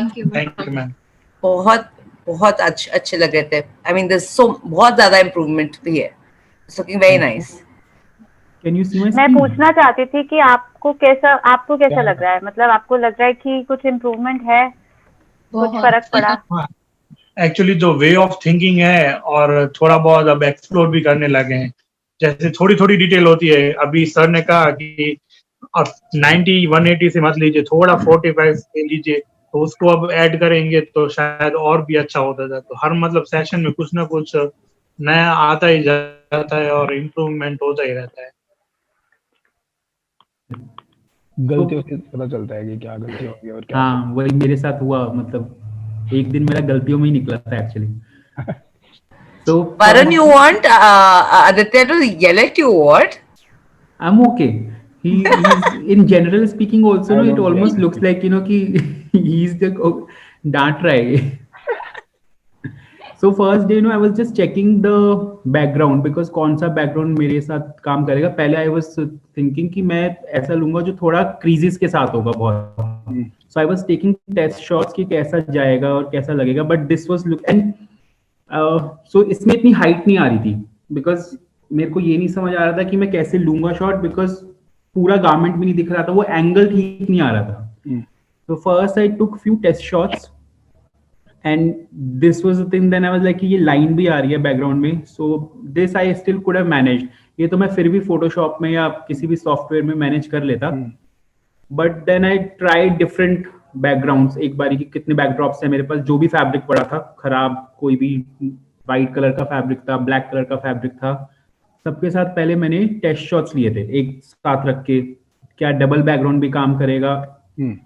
देन आई हैड, तो मेरे घर पे ना 2 छत है, एक थोड़ी ऊंची है, मतलब ऑलमोस्ट 10 फीट ऊंची है नीचे वाली छत से।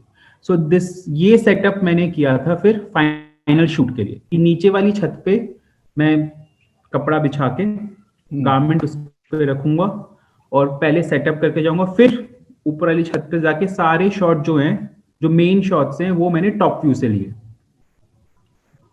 तो जितने भी शॉट्स हैं वो सारे टॉप व्यू से हैं, एंड वो पूरा मूव करता गया। मैं जहां पे भी मुझे पोर्ट्रेट में चाहिए था तो मुझे पूरा कपड़ा बैकग्राउंड मूव करना पड़ रहा था, और अगर लैंडस्केप में चाहिए था तो मुझे लैंडस्केप करना पड़ रहा था। बट क्वालिटी लूज हुई होगी जब क्रॉप किया होगा, बहुत क्वालिटी लूज हुई होगी क्योंकि बहुत वाइड शॉट्स हैं, बहुत क्रॉप करना पड़ा होगा। नहीं, ये मैंने ऐसे नहीं लिया, मैंने फिर उसको जूम करके लिया है, उससे भी क्वालिटी लूज होगी, उससे भी क्वालिटी लूज हुई है। बट वही है, बिकॉज होता क्या है ना, जब इंस्टाग्राम के, I can't use most of the shots in high res वाला सिचुएशन में, ये इंस्टाग्राम के लिए तो मेरा जा रहा है ठीक।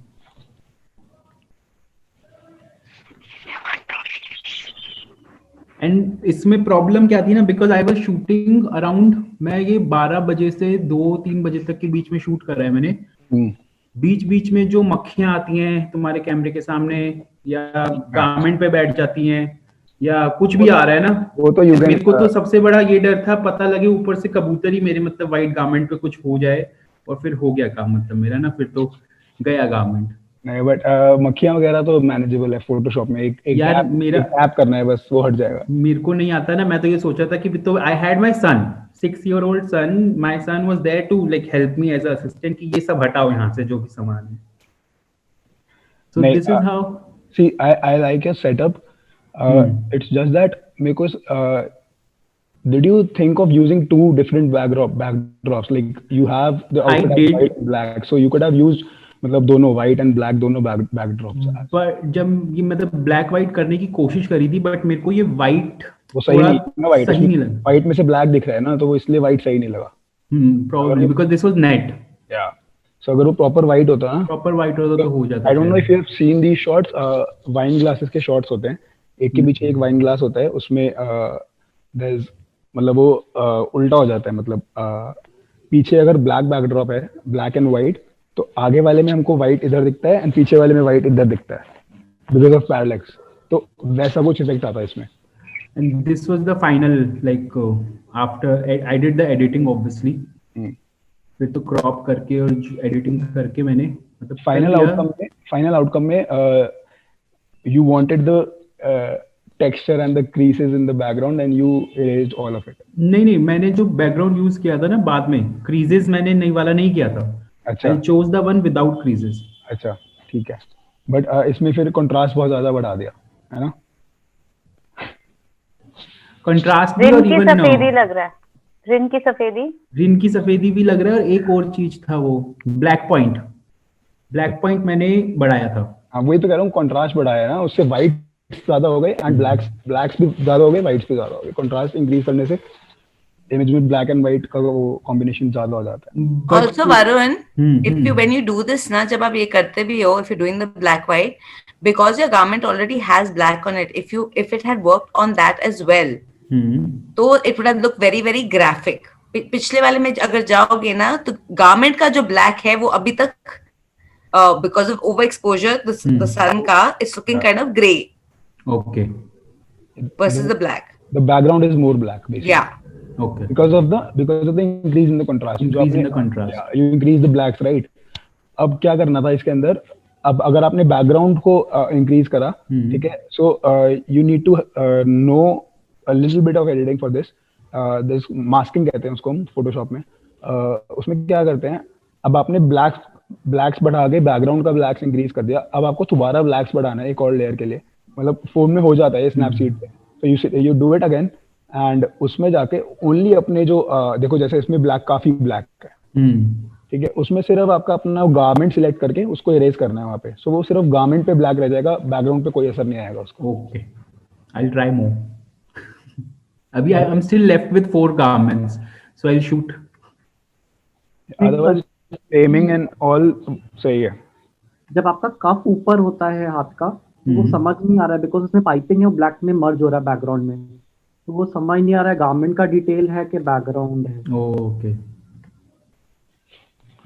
आप देखेंगे अगर बहुत सारे दूसरे ब्रांड को भी देखेंगे, ब्रांड नैरेटिव मतलब आपकी ब्रांड की स्टोरी कहाँ से है, कहाँ से शुरू हुई थी स्टोरी ना। इन शूट्स में ये जरूरी नहीं है कि आपका प्रोडक्ट पूरा दिखे, यहाँ पे हम ट्राई करें कि आपकी ब्रांड आइडेंटिटी क्या है। जैसे जाकिर बहन की ब्रांड आइडेंटिटी है, वुमेन एम्पावरमेंट पे है, तो ये जरूरी नहीं है कि वो प्रोडक्ट दिखाए, वो ठीक है अगर इस ऐसे शॉट में प्रोडक्ट 100% जरूरी नहीं है, बट जो दूसरे चीजें हैं, जैसे अगर सोचो कि कुछ अगर आपके पास हो, कोई प्रोडक्ट हो या कुछ किताब हो या कुछ भी हो जो टॉक अबाउट वुमेन एम्पावरमेंट, या आपकी थॉट प्रोसेस कहाँ से आई थी, आप वो दिखा सकते हैं।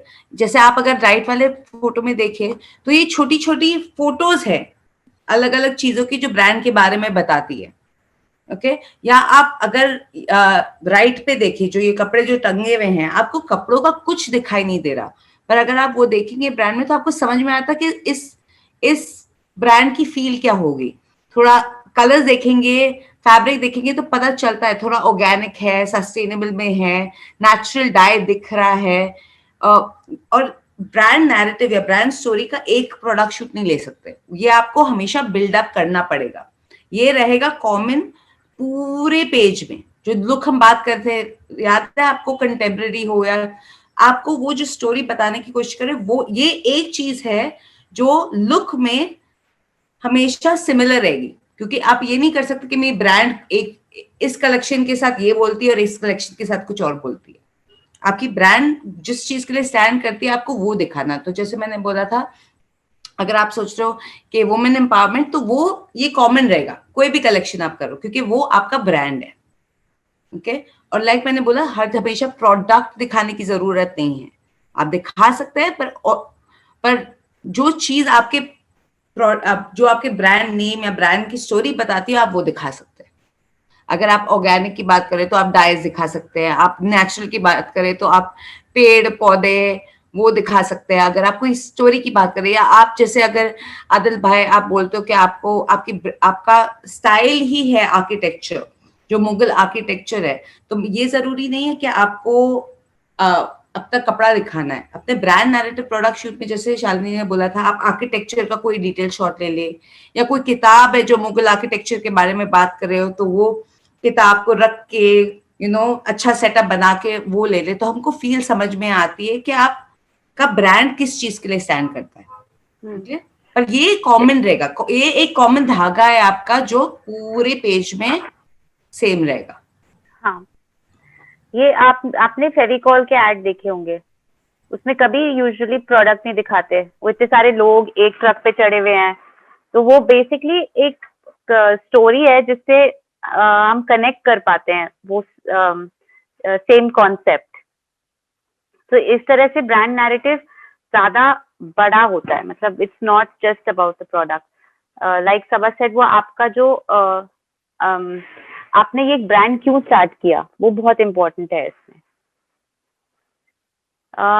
उसके बाद is this also the same?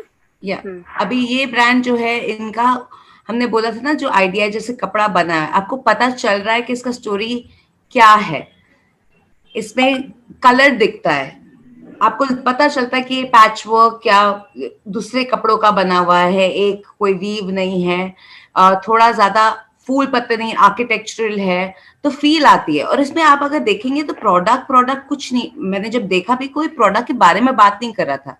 ये जैसे आर्ट पीस है, जो आर्ट बनाया हुआ है वो है ब्रांड की थोड़ी स्टोरी बता रहा है कि ब्रांड्स कौन से कलर में काम करता है, क्या लाइंस पसंद है उनको, कैसे फैब्रिक्स पसंद है। तो लाइक आई सेड, ये एक पिक्चर आपको पूरी ब्रांड के बारे में नहीं बता सकता, पर ऐसे काफी जब पिक्चर हो ना तो लोगों को समझ में आने की शुरू हो जाती है कि ब्रांड का अस्तित्व क्या है, what does the brand stand for basically.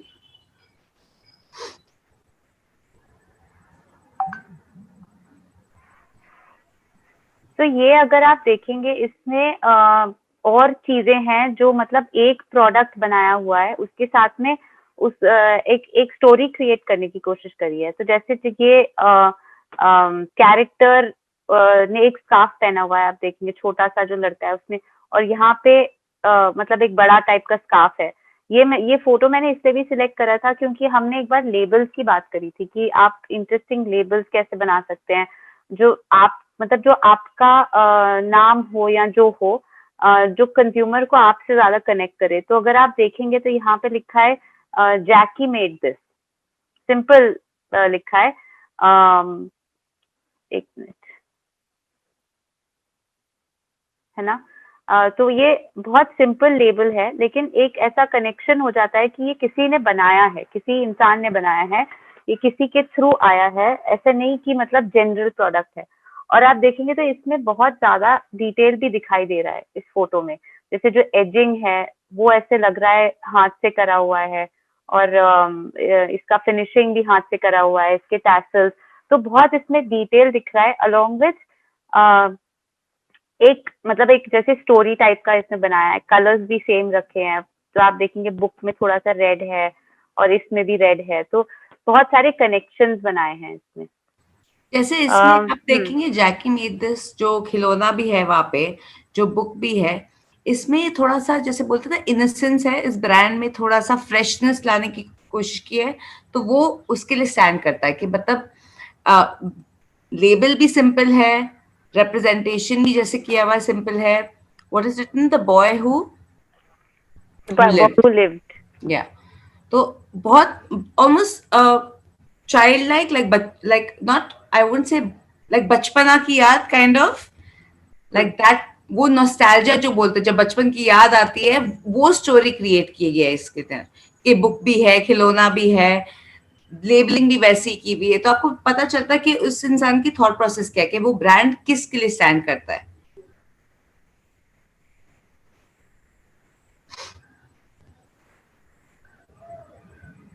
I think these are simple product shoots, right? Just Yeah. keeping, yeah. तो इसमें क्या है कि हम जब सोचते हैं हमें अपना प्रोडक्ट दिखाना है, तो कभी कभी ना हम ज्यादा ओवर कॉम्प्लिकेट कर देते हैं। हमको लगता है कि हम ये भी ऐड कर देते हैं, वो भी ऐड कर देते हैं, तो और ज्यादा अच्छा लगेगा। मैंने ये चूज किया था इसलिए कि आप देखेंगे, अगर आप वो येलो जो है, वो जो कपड़ा है, ये स्कार्फ्स है छोटे छोटे वाले, अभी इन्होंने ओवर कॉम्प्लिकेट नहीं किया। जरूरी नहीं है कि हर चीज को आप ओवर कॉम्प्लिकेट करें।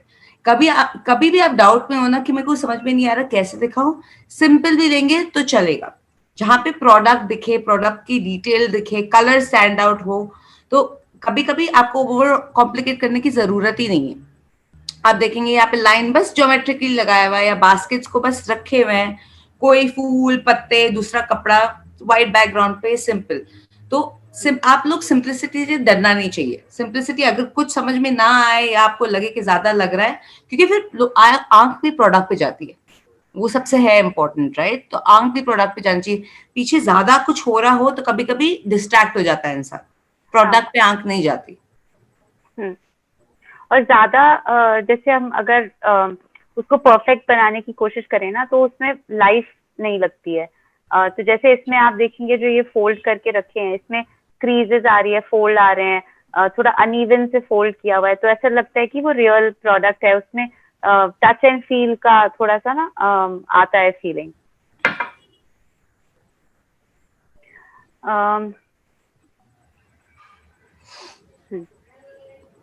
अगेन ये हमने अगेन बेसिक, हाँ इससे रखा है, इसमें कुछ नहीं है, आपको कुछ ऐड नहीं करना है। हाँ, इसकी फोटोग्राफी लगती आसान है, इतनी आसान नहीं है। आप ऊपर से ट्राई करेंगे लेने को या तो शैडो पड़ता है, लाइट कहाँ से पड़ रही है, जमीन कैसा है, साफ है कि नहीं। और एक चीज आप सबको बोलूंगी, आप अपना कपड़ा दिखाएंगे तो इस्त्री के दिखाइए, तो उसके ऊपर मतलब क्रीज नहीं होना चाहिए। पर अगर कोई ये देखे, अगर मुझे खरीदना हो और मेरे को ये इतना क्लियरली दिखता है तो मैं खरीदना चाहूंगी, क्योंकि मुझे हर डिटेल दिखाई दे रही है। अगर मैं जूम इन करके देखूं, मैं हर डिटेल देख सकती हूँ बिना कोई प्रॉब्लम के। ठीक है, तो बस सिंप्लिसिटी में भी आप रख सकते हैं। पर ये देखिए, अगर शालिनी जी जूम आउट, आप डिस्टेंस देखिए, अभी फोटोग्राफी देखिए, डिस्टेंस इवन है, ये प्रॉपर्ली मिडिल में है, ऊपर और नीचे का distance same, side to side distance same. जो शैडो पड़ रही एक साइड पे ठीक है, पर कोई ऊपर प्रोडक्ट के ऊपर शैडो नहीं पड़ रही, करेक्ट। तो ये मेरे से सब what I find the most difficult है, जब ऊपर से शॉट लेने की कोशिश करते हैं तो खुद की शैडो आती है, तो वो लाइटिंग देखनी पड़ती है बस।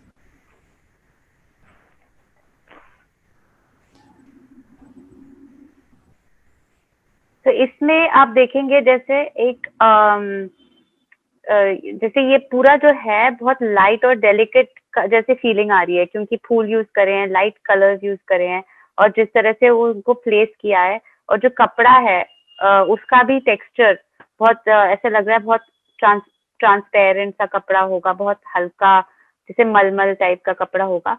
तो वो सब एक फीलिंग दे रहे हैं कि फ्रेश और लाइट और डेलिकेट, जो हम सोच सकते हैं कि शायद ये जो हैंडमेड प्लेट और बोल्स हैं उसकी भी फीलिंग सेम होगी, उसका भी जो हमको सेंस मिलेगा वो सेम होगा। अब इसमें जैसे आप देख रहे हैं तो इसमें एक प्रोसेस दिखाई दे रही है कि कैसे मतलब ये सामान, ये सारा सामान से कुछ बनेगा। तो एक जैसे सारे रॉ मटेरियल इसमें डाले हुए हैं, और एक ऐसी फीलिंग भी आ रही है कि थोड़ी ये विंटर के लिए है, बिकॉज जो कलर्स आप जो पॉप कर रहे हैं, जो कलर्स उभर के आ रहे हैं वो ऑरेंज कलर्स हैं, और उसके साथ एक कॉन्ट्रास्ट डार्क ब्लू यूज करा है। तो ऐसे लगता है कि मतलब ठंड का मौसम है लेकिन ठंडा नहीं है, उससे थोड़ा सा ऐसा वार्मथ जैसी फीलिंग। क्योंकि अगर आप सोचेंगे तो जो स्पाइस है वो सोच के भी हमको उसमें से ऑलमोस्ट टेस्ट या फील आ जाता है ना, तो उस हिसाब से ये प्लान करा है।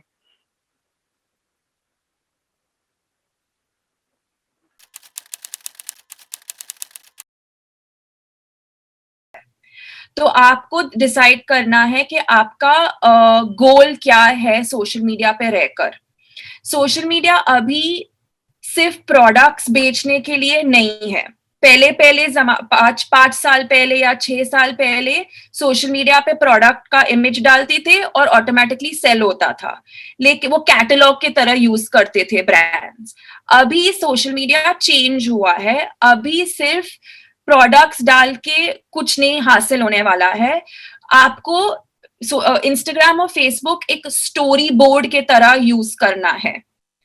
आपका प्रोडक्ट कहाँ से बना है, कैसे बना है, इंस्पिरेशन क्या है, कौन सा प्रोसेस यूज किया है प्रोडक्ट बनाने के लिए, वो सब आपको इंस्टाग्राम और फेसबुक पे बताना है।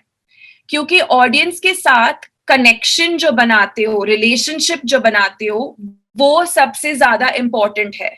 आजकल प्रोडक्ट सेलिंग आपको इतना फायदा नहीं देगा।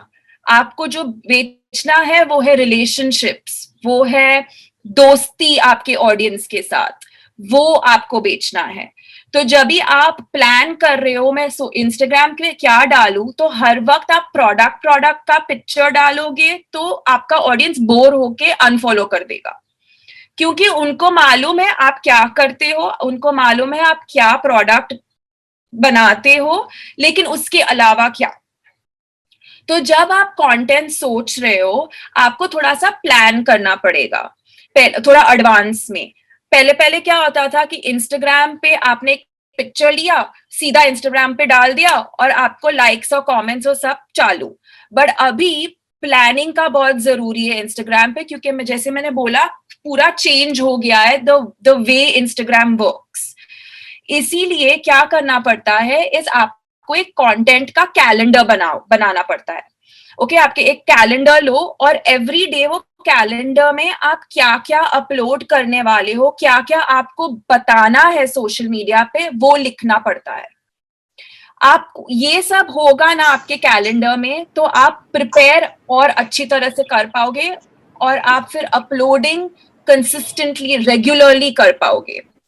फॉर एग्जाम्पल अभी फेब का महीना आ रहा है, ओके, आपको मालूम है फेब के महीने में और रिपब्लिक डे भी आ रहा है, राइट? अभी जैन में रिपब्लिक डे भी आ रहा है, तो आपको कुछ अभी रिपब्लिक डे का प्रॉबेबली कुछ पोस्ट करना होगा, कलर के oriented, may be Indian flag के कलर्स कुछ दिखाने होंगे, या हैप्पी रिपब्लिक डे भी आपके ऑडियंस को विश करना है, आप कर सकते हो। लेकिन ये सब प्लानिंग एटलीस्ट 1 या 2 हफ्ते पहले करना चाहिए, सो दैट जब भी फेस्टिवल का सीजन है आप अच्छे तरह से पोस्ट कर सकते हो और लास्ट मिनट आपको शूट करना होगा या कुछ बनाना होगा, आपको दौड़ना ना पड़े उसके लिए।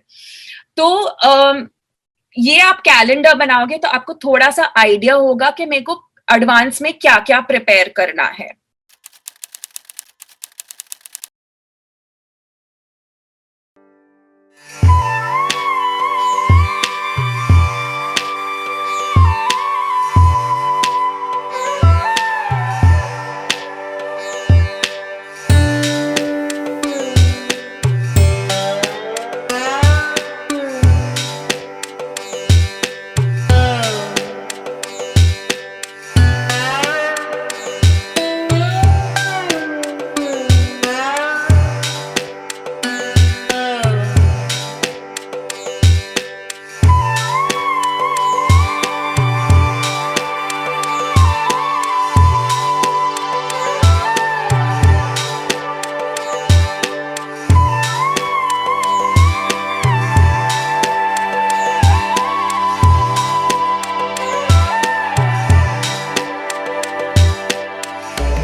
आप लोगों ने ये वाला वीडियो देखा, खाली आप वीडियो देख के आपको पूरा ब्लॉक प्रिंटिंग का क्या प्रोसेस होता है, कैसे ब्लॉक प्रिंटिंग होता है शुरू से लेके एंड तक, वो आप सबको सिर्फ वीडियो देख के पता चल गया होगा। आपने नोटिस करा ये सुरेश भाई, कृष्णा बहन?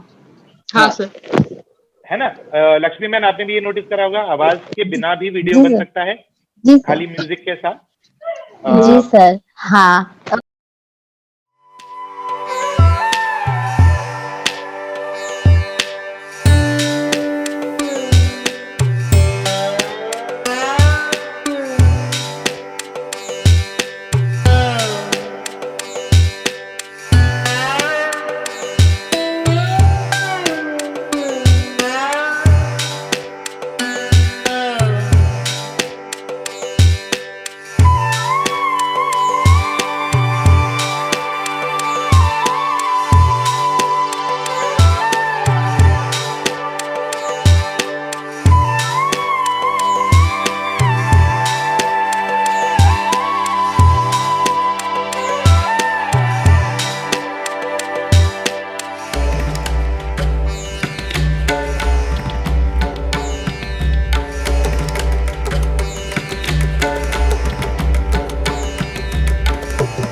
एक चीज का ध्यान आप सबको रखना होगा कि जो लाइट है, आपकी जो रोशनी आ रही है, आपको लक्ष्मी मैन आपको दिखा कैसे एम्ब्रॉयडरी का ही है ये? जी सर। आपकी जो लाइट आ रही है, आपकी वो जो लाइट को सामने से नहीं आना होगा। मतलब आप देखिए जब सूरज की रोशनी पड़ती है या कोई भी लाइट की पड़ती है तो आपकी जो परछाई है वो आपके जो जब शॉट ले रहे हैं तो उस कपड़े पे जहाँ पे आप कढ़ाई कर रहे हैं या कुछ भी कर रहे हैं वहां नहीं पड़नी चाहिए। तो कोशिश करें कि अपने वीडियोस, बेस्ट सबसे अच्छा टाइम वीडियोस लेने का आपको पता है एकदम सुबह का होता है। आप अगर देखिए 7:30 से लेके 9, 9:30 बजे तक का एक अच्छा टाइम होता है, और एक शाम का टाइम अच्छा होता है 3, 3:30 से लेके 5 बजे तक का एक अच्छा टाइम होता है, क्योंकि वहाँ उस टाइम पे आपकी जो लाइट है वो ऐसे साइड से आ रही होती है, ऊपर से नहीं आती। ठीक है, तो आप कोशिश ये करिए कि लाइट आपकी जो भी चीज पे आप काम कर रहे हैं वो लाइट उसके ऊपर साइड से पड़नी चाहिए, ताकि जब आप वीडियो ले रहे हैं आपके हाथ पैर के या आपके मुंह के जो परछाई है उससे वो छुप ना जाए। इसमें आप देखेंगे कि एम्ब्रॉयडरी वाले में भी सारे वीडियोस वहां से लिए हैं कि लाइट साइड से पड़ रही है, एकदम ऊपर से नहीं पड़ रही। आप लोगों ने भी देखा होगा बांधनी के टाइम में भी और वीविंग के टाइम में भी सारे शॉट साइड से थे। आप इस तरह से करिए कि आपकी जो परछाई है वो कपड़े पे ना पड़ रही है। Okay sir. ये चीज का ध्यान बहुत जरूरी है रखना। और क्या होता है, एक और चीज होती है कि जब ऊपर से लाइट पड़ती है तो जैसे इसमें भरत काम में उठाव होता है कपड़े के ऊपर, जब एम्ब्रॉयडरी करते हैं आप तो कपड़े से थोड़ा सा ऊपर उठता है। अगर ऊपर से लाइट पड़ेगी तो पूरा कपड़ा एकदम फ्लैट दिखेगा, ऐसा आपको वो जो जैसे इसमें आपको दिख रहा है, अगर आप अभी इस वाले शॉट को देखें तो इसमें थोड़ी सी चमक भी दिख रही है आपको, ये भी दिख रहा है कि उठा हुआ है, जहां जहां एम्ब्रॉयडरी है, जहां जहां कढ़ाई है वो उठी हुई है थोड़ी सी।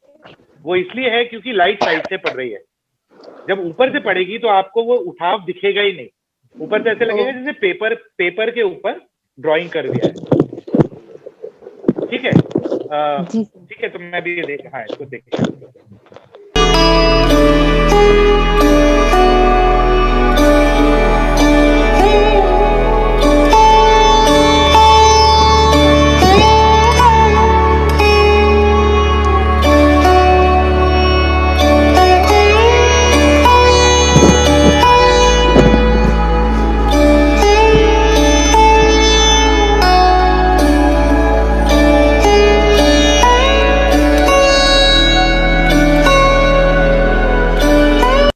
क्या आप मुझे में से कोई आप बता सकता है कि ये जो अभी जो शॉट लिया था इससे पहले वाला, जिसमें वो पानी में जा रहा है, पानी के अंदर का शॉट है, आप कोई बता सकता है कैसे लिया होगा?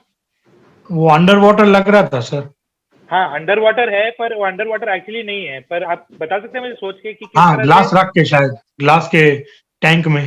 जी हाँ, ग्लास का टैंक उन्होंने यूज करा है, फिश या फिर टैंक। अगर आप कुछ फिश टैंक में यूज करा हो सकता है, जिसमें मछली रखते हैं, या कांच का बर्तन, कांच का बड़ा बर्तन अगर हो उसमें डाल के, काफी सुंदर शॉट था वो, है ना? तो ये चीजें, ये छोटी छोटी चीजें ये आपको ध्यान में रखनी पड़ेंगी। Jackie, Alison, I'm just telling them how the previous shot was, it seemed that it was underwater. So I'm telling them how it was shot in probably an aquarium. And from the outside. And so these guys can also use that technique while shooting. It's beautiful. ठीक है आप, हाँ। और अगर आप ये वाला shot देखेंगे तो इसमें भी देखिए लाइट साइड से पड़ रही है, आपकी ऊपर से लाइट नहीं पड़ रही है, देख रहे हैं? नहीं, राइट।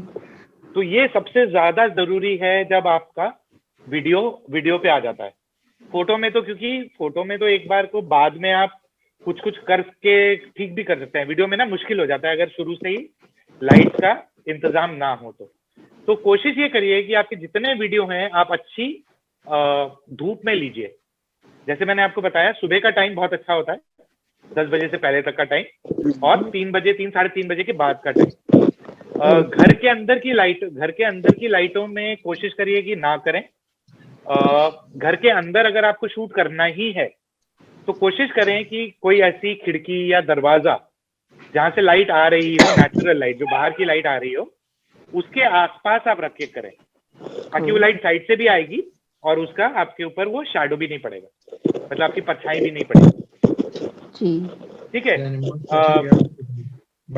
है आदिल भाई, सुरेश भाई, ठीक है, आया समझ? जी सर।